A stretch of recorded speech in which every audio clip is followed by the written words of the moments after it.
Hi, I'm Josh, your English learning guide, and this is English Hacks. Today's bite-sized sentence is, what is it? Pay very close attention to the intonation here, the stress pattern. What is it? What is it? Something a little different today. So as usual, I will give you a moment to pause the video and mark syllables, stress, and connections. First, let's take a look at the stress. What is it? Now, all of these are only one syllable.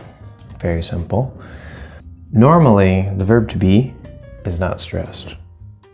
In many, many cases, it is not stressed, especially if it's a helping verb, like he is walking. Would pretty much never be stressed. However, the purpose of this sentence, right? I see a thing, let's say this marker, right? So I don't know what this is. I look at it and say, what is it? Or I might say, what is this? What is this? Now notice with it, we won't contract and say, what's it? What's it? If there's an ing, what's it doing? What's it doing? That's fine. This will never contract like this in the sentence. If it were this, what is this? You could say, what's this? What's this? In which case you are more emphasizing the this, like this compared to something else. Like, what is this, right? So the emphasis naturally here is on what is the existence of the thing? What is it? What is it called? What is it made of? What is it? So WH words are usually stressed. In this case, it's not going to be stressed because of this switch here. Now the intonation falls at the end, but we have a question. Don't we go up with a question? If it's a yes or no question, we go up at the end and we have that sort of curl, right? So do you like it? Do you like it? Okay, here, a WH question, we're gonna go down at the end, just like a regular statement, whether positive or negative. I like it. I don't like it. Drops. What is it? What is it? Let's look at our basic sounds and connections. So in this word here, what, we have woo, the W sound, plus the schwa sound.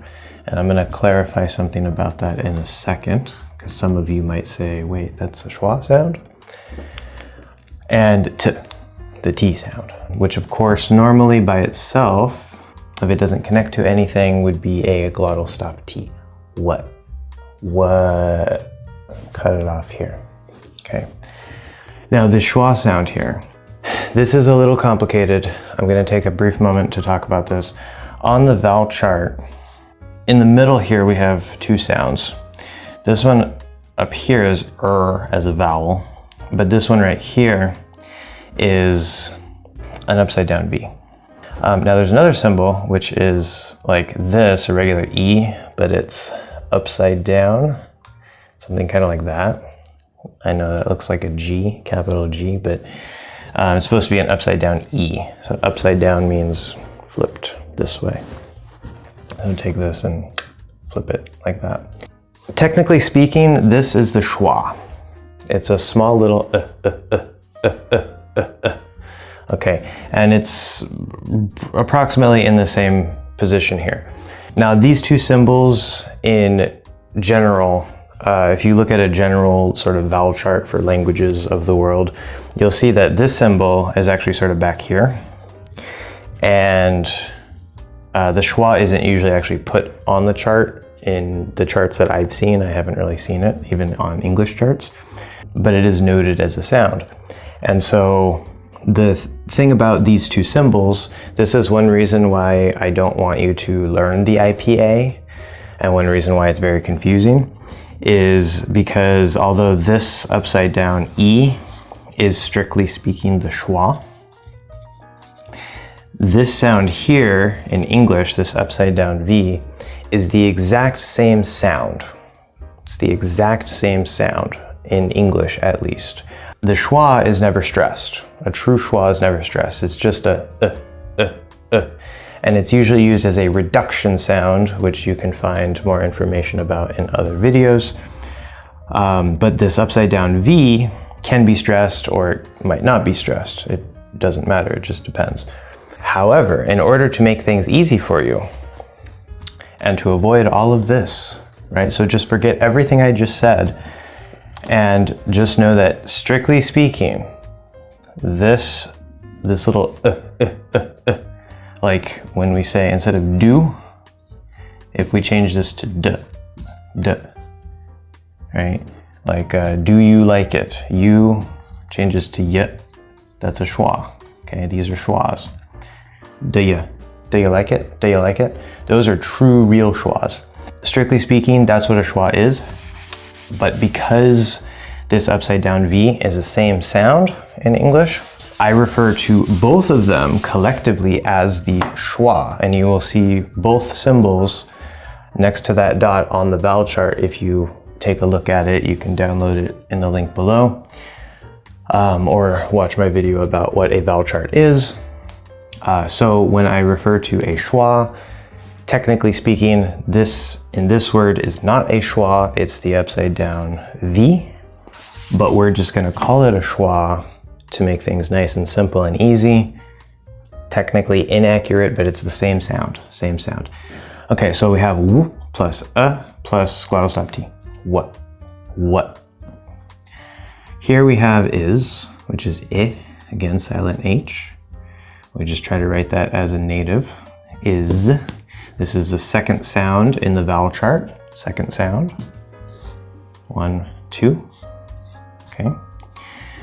Now, of course, remember on the word is, this is actually a Z sound. This is a Z sound. So is.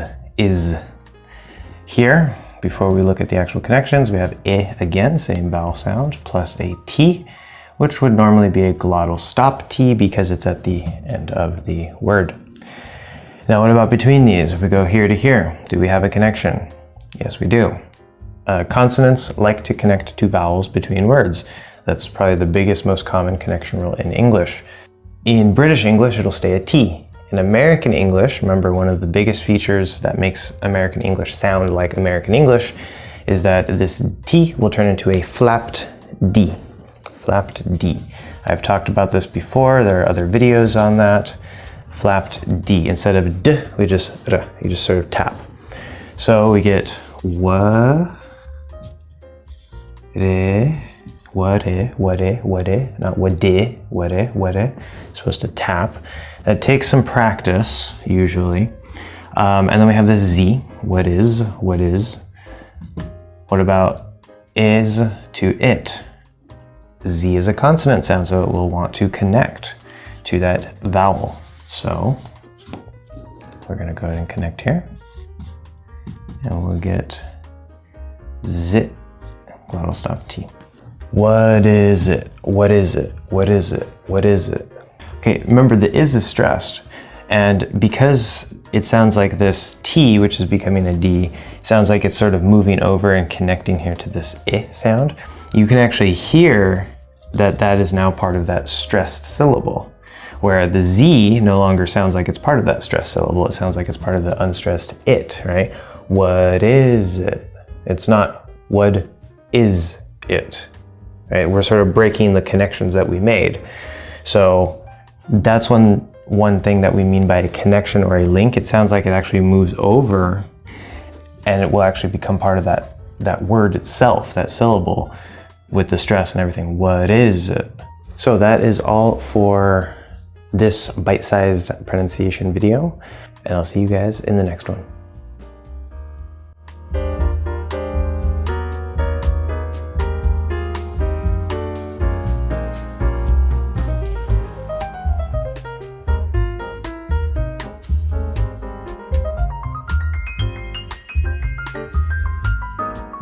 In which case you're sort of